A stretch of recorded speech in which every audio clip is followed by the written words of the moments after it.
Hi, everyone. I decided for a change of scenery today and have moved out of my office down into my dining room. So that's why the difference in the background. Another change today, I was doing a really good job of staying away from news and the US presidential election. And today I gave into it. So my head's full of um, ballot counting and electoral college votes and the insane system the Americans have for electing a president. But at any rate, hopefully, we're still prepared to teach class today. So a couple of things. Next week is reading week, so there are no classes next week. So we'll meet again a week from next Wednesday. And please read the final two articles in the on Aboriginal rights, on Indigenous rights.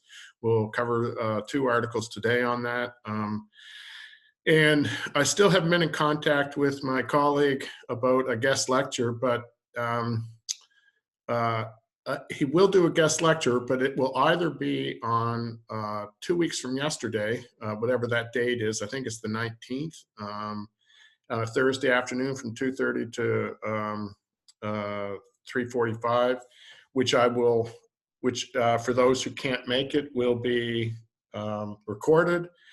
If he can actually make it on 2 weeks from today, then he will just give that lecture in a regular time slot. So, and that's Duma Young, who teaches here at CBU and is a Mi'kmaq member from Eskasoni originally, I believe, and a lawyer, and is going to tell us about not the kind of stuff we're doing today and next class, Aboriginal law or settler law, Canadian settler law, I guess, that applies to Indigenous issues and Indigenous peoples, but rather what the law looks like what Indigenous law looks like and how it might differ from settler law. So that's what he's going to talk about. Okay, so let's share my screen.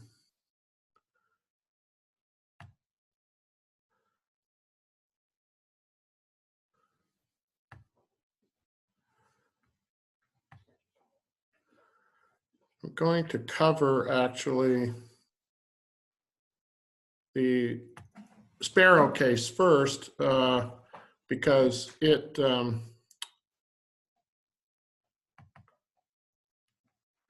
the one that occurs first. I don't know why I've got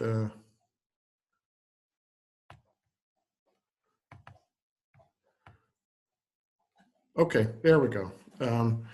You can see that okay, I hope. If we go to the next one, it looks like you probably can't see the, let's see if I can, there we go. Okay, great.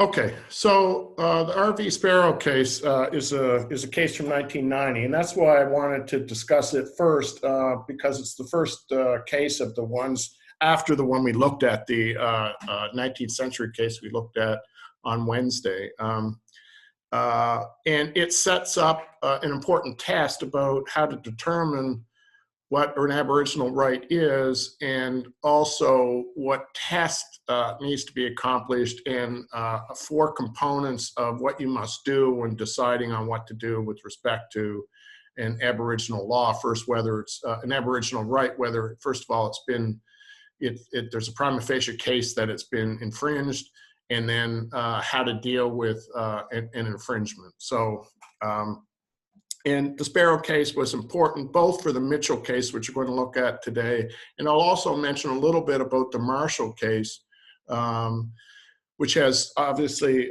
local significance since it's Donald Marshall Jr., who was from Membertou, and and it's also part of the current dispute going on with fishers in the southern part of the province in St. Mary's Bay.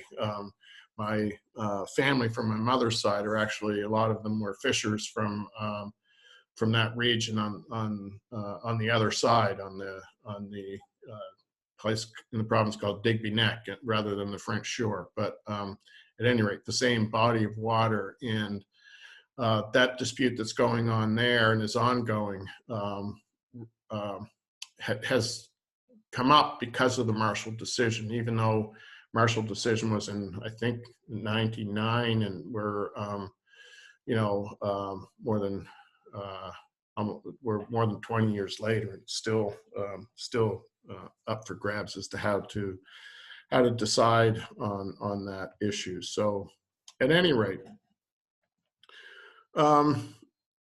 once again, the case here itself is fairly inconsequential. I mean, I say that with all due respect to Sparrow and the Musqueam Nation in BC, but it wasn't really about whether you can fish or not or anything of the sort. It was actually a matter of the length of the fishing nets used to fish in this particular area. And I guess the general idea is that the longer your fishing net is, the more you can catch. And I guess I'm not sure if it's the same thing as the problem we've had with draggers, especially, and trawlers to a lesser extent in the Atlantic Ocean. But those nets and machinery actually scrape the bottom of the sea floor, and they not only catch fish, they catch a ton of byproduct, but then they also destroy a lot of the habitat of the fish and seafood, and that's part of the problem why we've had such a loss in stocks like codfish. But I don't think it's anything nearly so severe as that. It's just a matter of how much fish you could catch and what they'd set up as the maximum length of line you could have to try and protect and conserve fishing quotas, so that we continue to be able to sustain the fishery.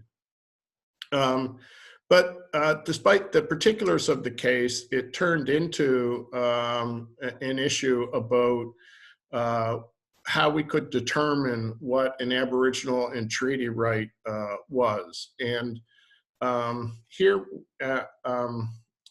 in the actual case, there's the section 35.1 of the Constitution. This is outside the actual framework of the Charter of Rights and Freedoms, just outside it, but it's part of constitutional law in Canada. And the first part of it, 35 section 1, says the existing Aboriginal and treaty rights of the Aboriginal peoples of Canada are hereby recognized and affirmed. So whatever treaty and Aboriginal rights existed in the country at that time in 1982 continue to exist. And if we turn to the next slide, okay, I guess that's in the Mitchell case. But before, I mean, the Royal Proclamation of 1763 specified a number of Aboriginal and treaty rights, or maybe claims would be a better thing, but the difference between 1763 and the signing of the Canadian Constitution in 1982 was that the federal government could extinguish unilaterally any treaty right that it wanted to, or Indigenous right that it wanted to. By putting 35.1 in the Canadian Constitution, it said we can't do that anymore. The rights are hereby recognized and affirmed, and they cannot be taken away. Certainly not unilaterally. So that was a huge difference, and And now it's a matter of, now that that's in place, how do we go about defining what an Aboriginal treaty right is and what its, how broad it is or how narrow it is. Now, in this particular case, when it first went to court, the trial judge found Sparrow guilty of using this fishing net line that was too long, longer than the local fishing laws had. But the reason he gave is that as he saw it, there was no existing treaty right that guaranteed an inherent right to fish. So because that wasn't in a because the right to fish wasn't specified in a particular treaty, that the right did not exist. The Supreme Court took a different view about how to establish an Aboriginal right, and they broadened it considerably and made it more flexible. And to do that, they developed what's called the Sparrow test. So to repeat that again, the trial judge says, no, they're looking at it very narrowly. There's nothing specified on paper that says you have a right to fish, therefore you don't have an Aboriginal right to fish. The Supreme Court says, no, that's way too narrow. We're going to have to broaden that and be more flexible about this. So we're going to develop this test to be able to determine what an Aboriginal right is and whether one exists in a particular situation like this one. Does Sparrow, as a member of this nation, have the Musqueam Nation have the right to fish? And so the Sparrow test lays out three questions that determine whether an Aboriginal right exists and the extent to which a government might, for some legitimate reason, infringe the Aboriginal right. So the first question is the practice, custom, or tradition an existing Aboriginal right? They go about doing this, as we see more clearly specified in the Mitchell case, whether it was a part of the culture and an integral part of the culture at the time of, let's say, pre-contact. That's going back then to the 17th century. So was fishing in this particular First Nation an integral part of their culture, such that if they weren't able to do this, they would be a fundamentally different kind of culture? And so that's the first part of it. The second part is, okay, let's say somebody has an Aboriginal right to something, in this case fishing. Does a law such as the length of a fishing net, prohibitions on lengths of fishing nets, or however we describe that, does that law constitute a prima facie, that is, on the face of it, infringement of that right? So does this restriction on length of fishing lines, in this particular case, does it infringe upon the Aboriginal right of this particular First Nation to fish? Would be how we proceed here. And then finally, if the law, in this case, the length of the fishing nets, does provide an infringement of an Aboriginal right, assuming this nation has an Aboriginal right to fish, can the government justify it? How could it justify it? Well, one way might be for conservation purposes, let's say. We get to that next. So there's the Sparrow test. So in a sense, it has some affiliation to the Oakes test, but that was how to, the third part of it is rather like the Oakes test, but this was specifically with reference to Aboriginal rights.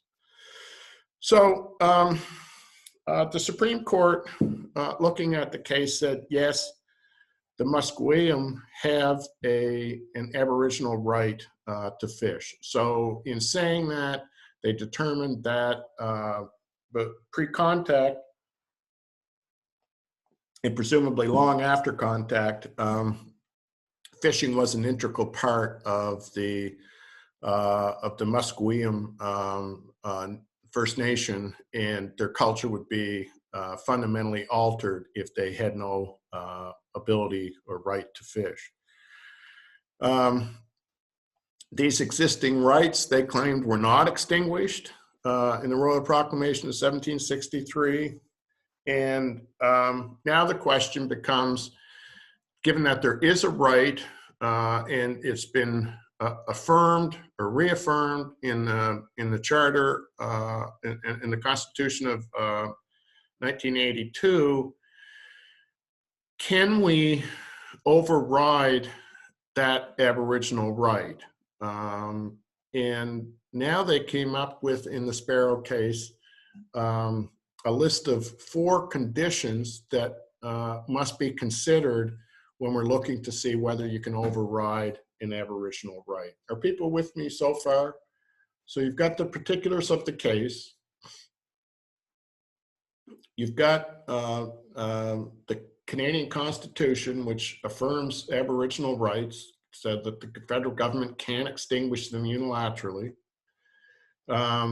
And you've got a broad definition, broader than was it actually specified. Remember when we went back and looked at equality rights, and we noticed the difference between the Charter equality rights and the equality rights written in provincial human rights codes. In the human rights codes, if something wasn't written in the code, like we looked at the case where the Alberta Human Rights Code did not have sexual orientation in the list of prohibited ways of discriminating against people, then it doesn't exist. That's what the Supreme Court here is saying. That's not how we're going to look at Aboriginal rights. We're not going to say that unless something was, written down on a piece of paper or anything like that, that's not how we decide whether an Aboriginal right exists or not. Rather, it's going to be according to the principles of the Sparrow test. Now we're going on, okay, if an Aboriginal right does exist and we're considering a law that infringes upon that right in some way, then we'd have to see how we can justify it. So what could those be? Well, the first one says, and we referred to this a minute ago, that there has to be a valid legislative objective, and those could be conservation, management, but it's not really broad here. It can't be something as nebulous and vague as public interest or anything like that. It's got to be something much more specific like that. Then, if we don't restrict the number of fish you can catch, for example, in this particular location, you'll find that in a few years there won't be any fish left to fish. Those kinds of things are much more specific than just saying, oh, there's a public interest in how many fish are around. It has to be, the legislative objective must be fairly, it can't be completely general, as public interest purpose is general. So first of all, there has to be that valid legislative objective. And even then, the infringement that you're considering has to be minimally impairing. I just recognized, just because it's so silent, I'm assuming people can hear me.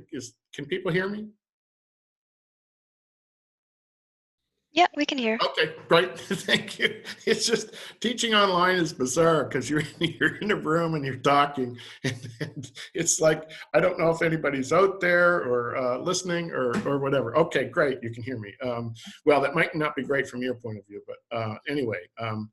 So the infringement must be minimally impairing. So if there were, for example, different ways of achieving, let's say, conservation, rather than banning something, then the law would not be minimally impairing. You have to consult with the Aboriginal group in question about both the right and the potential infringement on it, and various tacts you could take in trying to impair the Aboriginal right or infringe upon it as minimally as possible. And finally, if there is an infringement on the right, there must be compensation, at least in the case of expropriation. And I think you're seeing a lot of that, excuse me, in cases where First Nations have disagreed with something like, say, pipelines. So a pipeline is going to run through a piece of land that a particular First Nation or a group of them have a right to. They have to go through then this similar kind of test, and if they are going to expropriate some land after maybe consultation with the First Nation and agreement with them, there must be some sort of compensation paid to that First Nation for this infringement of their right and expropriation of some of their land. So, finally, the Supreme Court suggested that the recognized and affirmed component of the 35 section 1, subsection 1, should be considered in terms of a financial responsibility, fiduciary responsibility the government has to First Nations. Fiduciary relationships come up in legal cases all the time. So, for example, a parent typically has a fiduciary responsibility to their child. If you sit on, let's say, a board of governors, whether it's of a university or a corporation, you stand in a fiduciary responsibility to those who you're deciding for in the best interests of.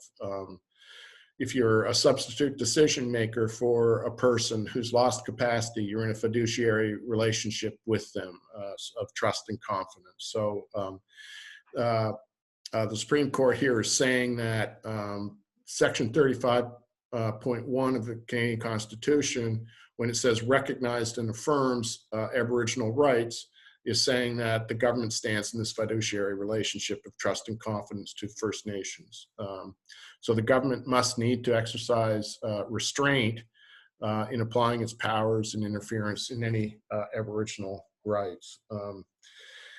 It does suggest, however, that Aboriginal rights are not absolute and can be encroached upon given sufficient reason. I mean, if you go back to this four-part, 4 conditions,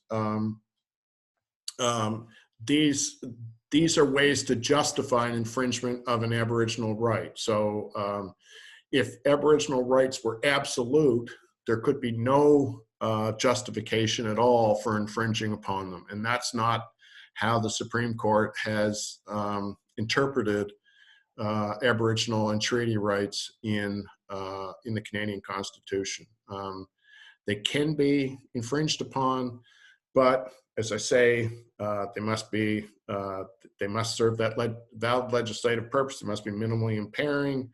They must consult the Aboriginal group, and the Aboriginal group must be compensated.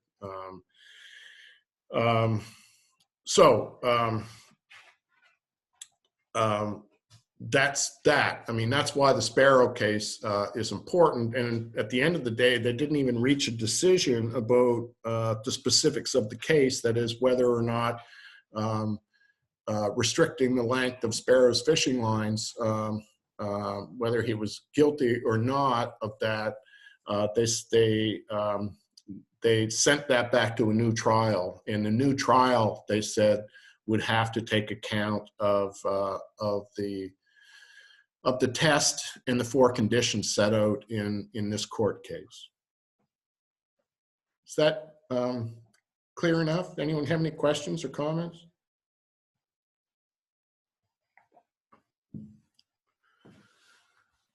So if we go on to the Marshall ruling, And there were actually two rulings in the Marshall case. And it had to do with Donald Marshall Jr. going to fish eels. I think it was in the Brador, and it was not in season.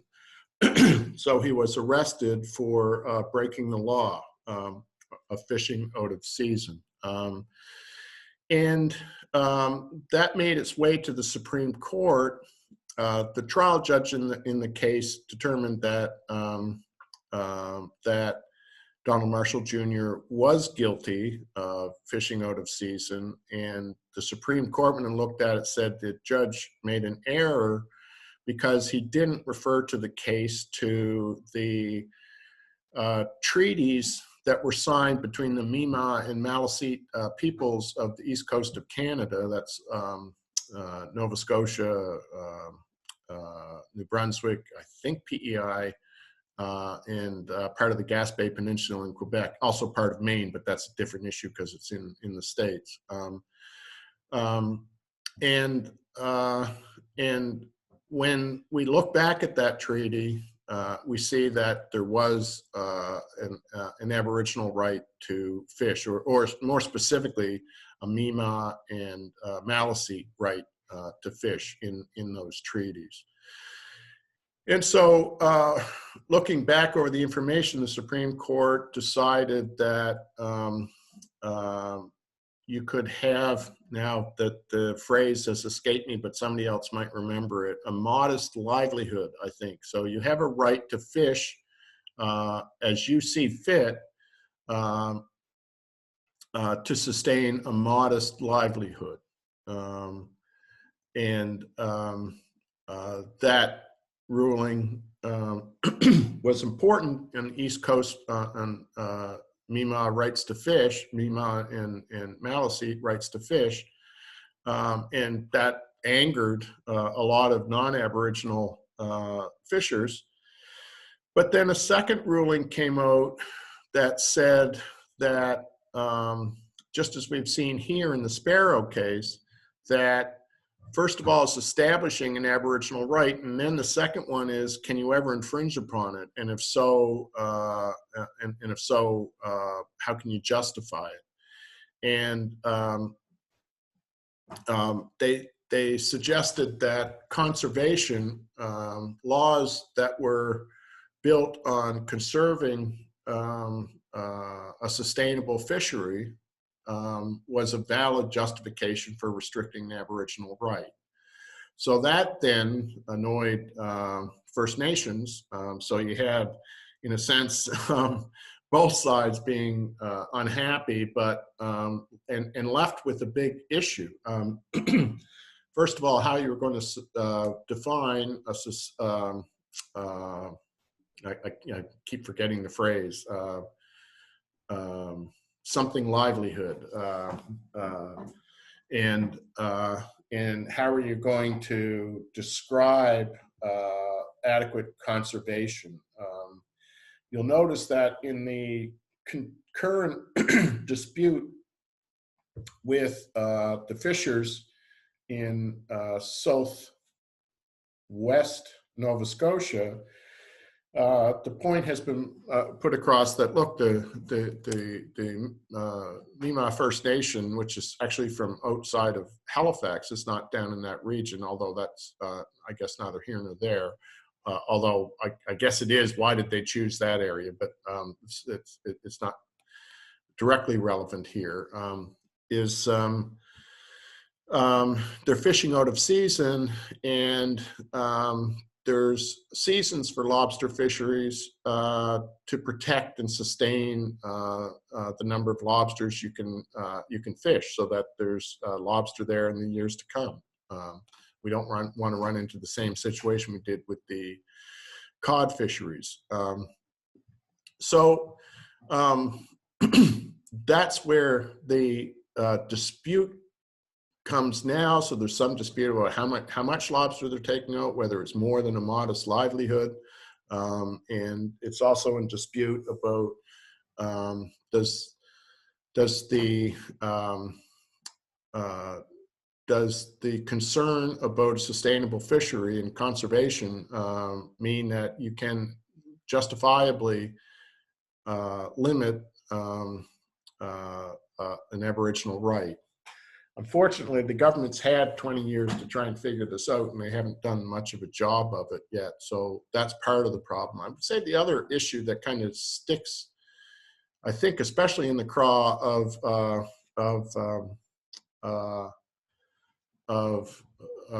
the Mi'kmaq fishers, is that there are big corporations like Clearwater that fish year round and fish, tons and tons and tons of everything, including lobsters, that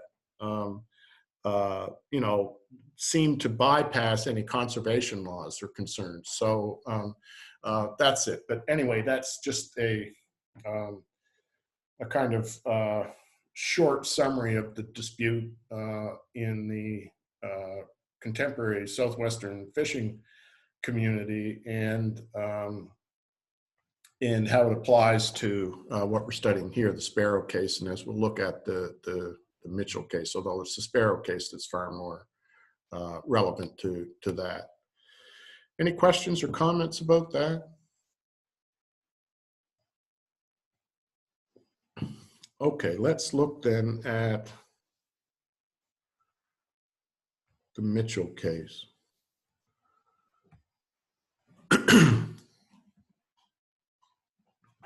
So this case is about 11 years after the Sparrow case, a couple of years after the Marshall case, and it deals with once again that the implications of the case are much more important than the original circumstances of the case, which dealt with Grand Chief Mitchell, who's a Mohawk from Akwesasne, which is a First Nation which occupies an area that spans across the St. Lawrence River, so it's in both Canada and the U.S. And in this particular case, Mitchell was returning back to Canada from the U.S. side, still in his nation, in his First Nation, although now in a different modern country. And he had a number of items with him that he purchased in the U.S. And though he declared all the goods to the customs office, he refused to pay any duty, and claiming he had an Aboriginal right to do so. That is, to not pay duty, because he was doing things within his First Nation.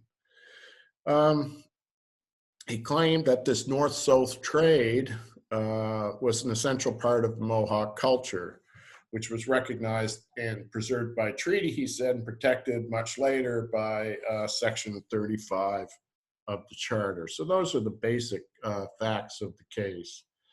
And this slide just tells you what Section 35, it goes a little bit longer than, that should be Section 1 there. The existing Aboriginal and treaty rights of the Aboriginal peoples of Canada are hereby recognized and affirmed. That's the part we've looked at before, and the other three subsections just go on to more to expand upon that notion and touch upon some other ones. But that's the relevant section of the Constitution, as we've seen.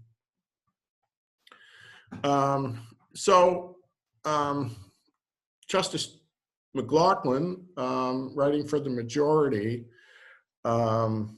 writes in her piece, first of all, takes up the issue of what's the nature of her Aboriginal right, which is a similar question, of course, to what was taken up in the Sparrow case. So, and she goes on to talk about some of the things we've already talked about, the Royal Proclamation of 1763, and the ability of the Crown to unilaterally extinguish rights until the Canadian Constitution in Section 35(1) of the, in 1982 of the Constitution. And that, as the Sparrow test says, that you can only limit Aboriginal rights for justifiable reason in pursuit of substantial and compelling public objectives like conservation, not nebulous, vague ones like public interest, quote unquote, but for public objectives that are specified and substantial and compelling, like, let's say, in the Sparrow case, um, uh, sustainability. So, and I mentioned a bit of this in the Sparrow case, but it was really worked out in more detail in the Mitchell case about how to determine what a test for Aboriginal rights is. And it has to do with the notion I was talking about earlier, as something that's an essential, integral part of the culture, such that without this feature, their culture would be fundamentally altered. So it can't be something incidental or marginal. It can't be something, yeah, they occasionally did this, but if they didn't do it, it wouldn't make that much of a difference to who and what they were. You can imagine this in your own personal life. You could try and distinguish between those things that, if you couldn't do anymore, would fundamentally alter who and what you are, and other things that you occasionally do, let's say, but if you didn't do them anymore, wouldn't have that substantial change on who and what you are.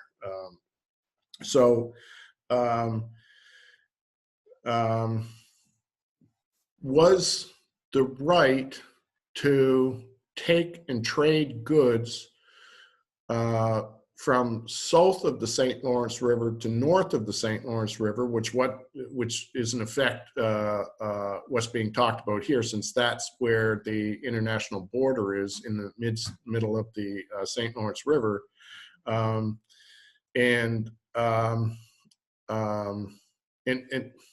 just minor point, but at times there was an attempt to say that the trading was just going to go on within the First Nation of Akwesasne, and the court, McLaughlin says, no, I mean, that's not really true, because once it crosses the border, it can be taken anywhere.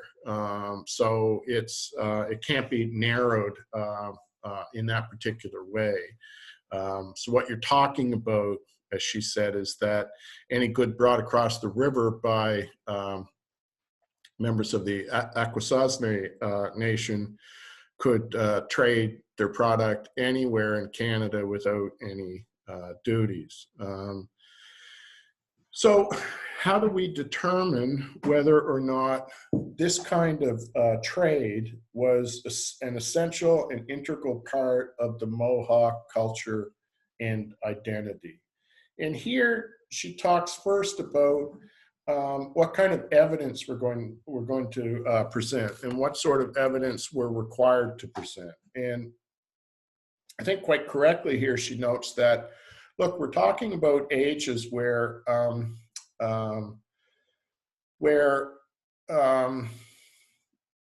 the First Nations peoples are working in largely an oral culture. And so they pass stories down orally, but they don't write things down, and they don't have a written legal system, again, where they specify things in that kind of more permanent fashion. So if we're looking for information about the nature of a community, we can't expect them to have written books about this and so on and so forth. That we're not looking for a written history as we now understand history.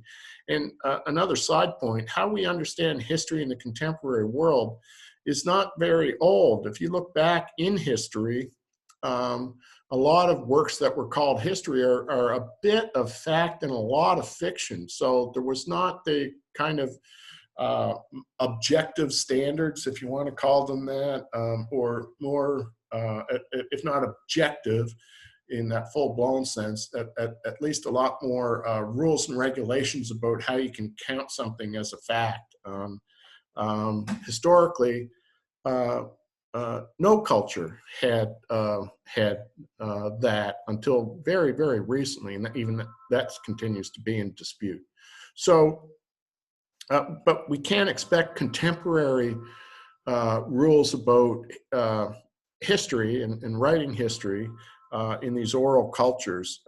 So we can rely upon oral history, so long as there isn't another way to get the information, and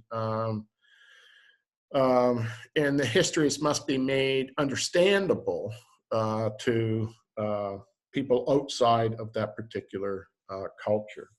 So, given all of that, Chief Marshall was a reliable witness,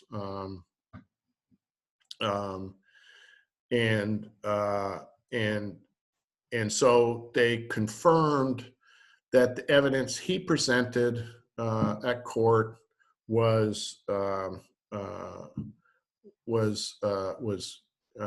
if that evidence was confirmed, or it was allowable, and it was also confirmed by archaeological and historical evidence. Finally, she says Aboriginal claims should not be interpreted or weighed in a manner that are just inconsistent with common sense. Again, whatever that means exactly.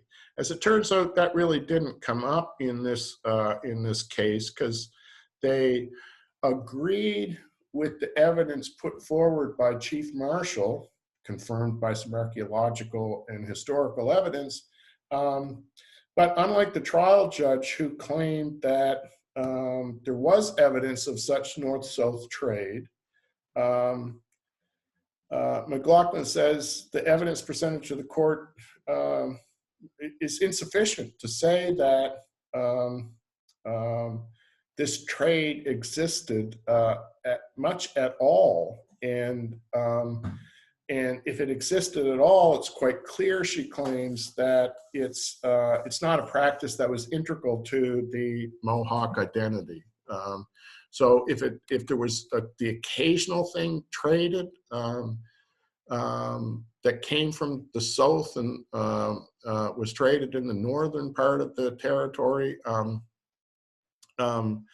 it was so insubstantial and so rare that it was really inconsequential to their culture. So there's no evidence here that there is an Aboriginal right.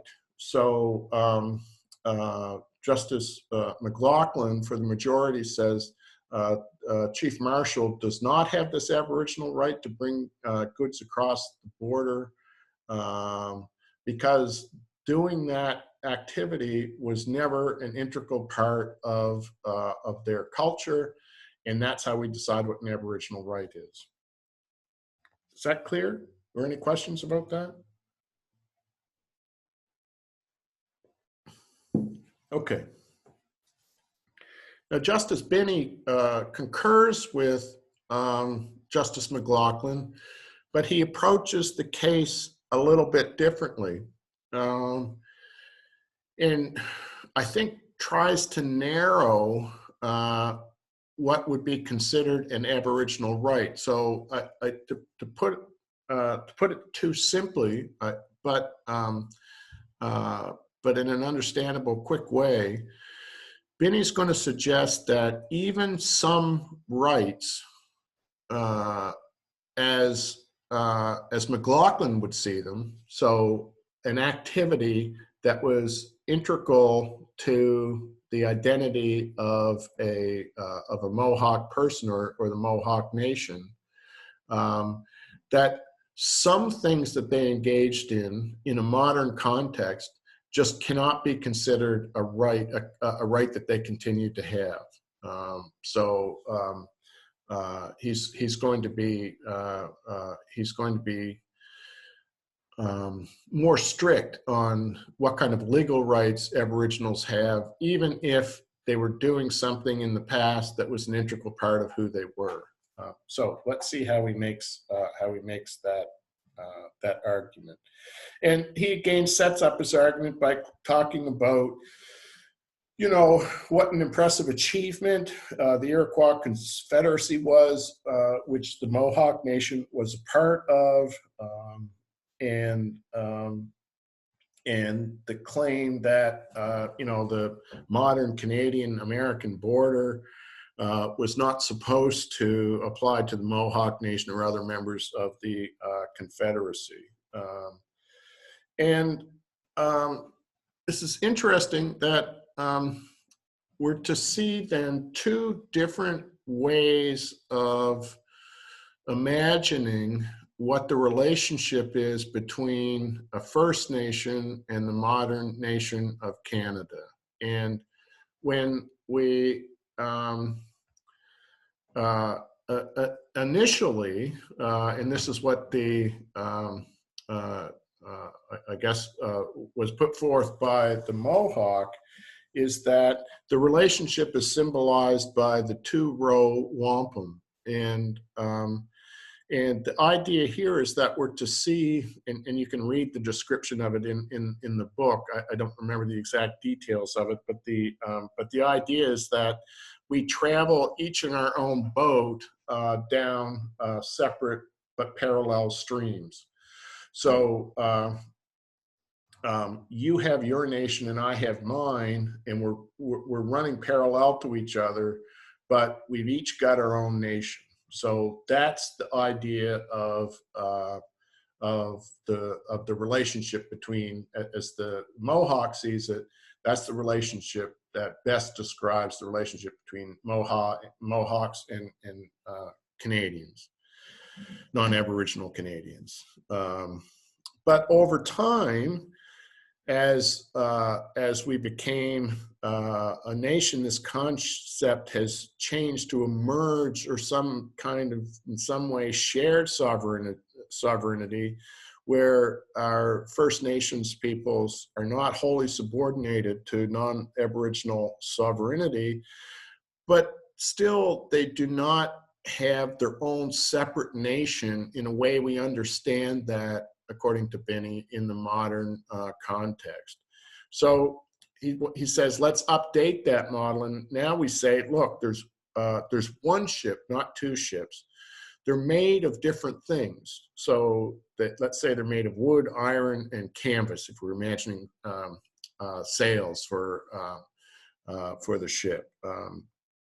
So these three things must work harmoniously together if you're going to do the job of moving forward. None is subsumed under the other or becomes the other, but it's still one ship. And each separate component will have its role to play. So imagine those three things we mentioned as, let's say, a First Nation government, a provincial government, and a federal government. One's the canvas, one's the iron, one's the wood. They're not all separate. They're not two isolated nations that just happen to be flowing forward in the same direction. They have to work together. They each have their own thing to do, just like the wood keeps the water out. I don't know what the iron does, and the canvas for the sails makes us move forward. They all have to work harmoniously together, but they each have their own separate roles, but they're not independent of each other. So that's what Binney suggests is the updated version of the old two-row wampum analogy.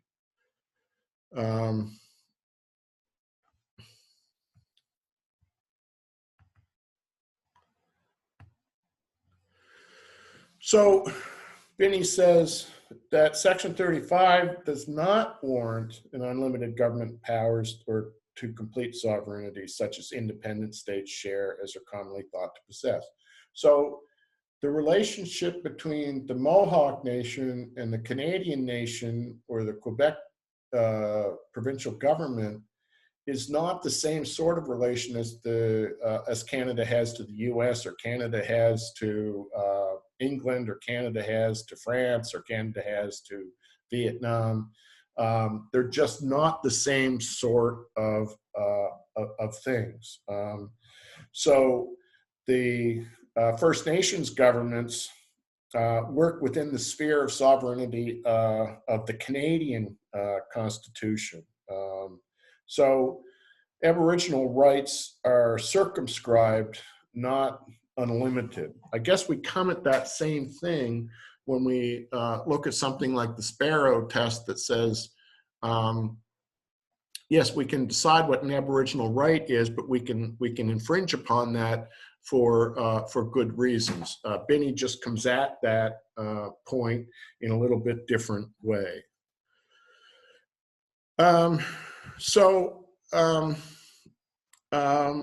Benny now suggests a new analogy. So the Iroquois Confederacy in general, and the Mohawk people in particularly, were even given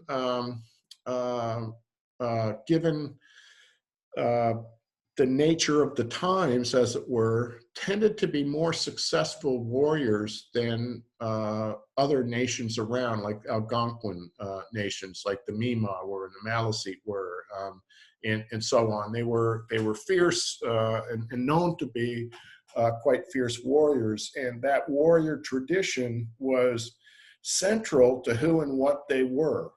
So let's imagine then that because that part of their culture is essential and integral part of who and what a Mohawk is, then imagine if they tried to set up their own army. Benny says, well, no, that role of an armed forces is to be played out by the Canadian government. It's not to be played out by provincial governments. It's not to be played out by municipal governments. It's not to be played out by First Nations. That part is the wood part of the ship. That's part of what the Canadian government does. So he says this would usefully illustrate the principled limitation flowing from sovereignty incompatibility in section 31.5. So that kind of Aboriginal right is simply, he says, incompatible with Canadian sovereignty. Now, having said that, he says, look, we shouldn't look at this as a zero-sum game. Does anyone know what a zero-sum game is?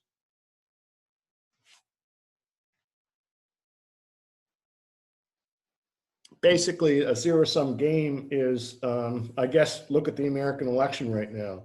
For every vote that one person gets, the other person loses that vote. So one person's gain is another person's loss. If you're cutting up a pie and there are only so many pieces there, if I take a bigger piece, then if there's two of us and I take more than half, then my gain is your loss. So he says, look, we shouldn't look at this relationship between First Nation governments and Canadian governments or provincial governments or whatever it is. We shouldn't look at this as a zero-sum gain, so that every win, in a sense, for one government is a loss for the other. The reverse of that, or the opposite, is always true, that affirmation of the sovereign interest of Canadians as a whole, including Aboriginal peoples, doesn't mean that there isn't constitutional space for Aboriginal peoples to be Aboriginal. This is not the residential schools all over again. And remember, the residential schools' main purpose, stated purpose, was to kill the Indian and the Indian. That is, to wipe out the indigenous cultures of the country. That's not how we should see these kinds of determinations about Aboriginal rights and what's consistent with the sovereignty of Canada and what isn't. So, at least the excerpt we have from Benny, he doesn't really even get on to the specifics about the Marshall case. He's just interested in looking at how we're going to decide these things in the future. Having taken it that McLaughlin is already shown in her in what she wrote that that Marshall did not have a right to north-south trade. Any questions or comments about that?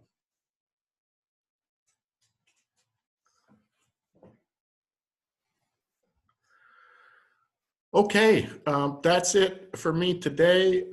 So once again, next week's reading week. I hope you have a good week, whatever you're going to do, whether you've got lots of work to catch up on or get ahead on, or whether you're going to take a little break and get your mind back and we're ready to go for those last, I don't know, 2 or 3 weeks that we've got left in term before the exam. Has the exam schedule come out? Did anyone notice? I didn't get an email that it has, but I might have missed it. I haven't seen anything yet, but I haven't really been looking, so. Yeah, it's got to come out soon. We're getting close to the end. So I've always wondered why that doesn't come out like really, really early in the term. But at any rate, since I don't do it, it's easy for me to say. So yeah, so but that will be when the final test is. I don't determine the exam schedule. So I just tell them, yes, I'm holding a final exam. In this case, it's a test exactly like the other tests. It's not a cumulative test. It's covering just the material since their second test. But they determine what the date is. And whatever that date is the date you'll write your test. It's also the date when the essay will be due. So I had somebody ask me about whether you had to do both an essay and a final test. No, it's an either or. You write the test or you write the essay. You don't do both. So I hope that's perfectly clear. They're both due on the same day, whenever that is, whenever the exam schedule comes out. Okay, any questions? Good enough. Have a good weekend and have a good break week. See you in, I guess, the week after next. Bye-bye. Have a good one, sir.